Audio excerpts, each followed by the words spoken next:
CET Navodaya અને પીએસસીની એક્ઝામમાં આવા ત્રિકોણ અને અલગ અલગ આકૃતિઓમાં કેટલી આકૃતિઓ બીજી છુપાયેલી છે તેના માટે અલગ અલગ રીતો આપેલી હોય છે.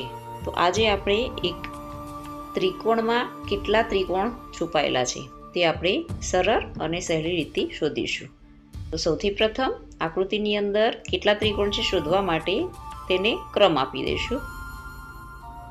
1, 2 અને 3. બીજી આકૃતિમાં 1, 2, 3 અને 4. હવે ક્રમ આપ્યા પછી એ ક્રમનો આપણે સરવાળો કરી દઈશું. 1 + 2 + 3 બરાબર કેટલા થશે? 6. અને બીજી આકૃતિમાં 1 + 2 + 3 + 4 બરાબર કેટલા થશે? 10. તો આવી રીતે અલગ અલગ ત્રિકોણની ગણતરી કરી શકાય. આભાર.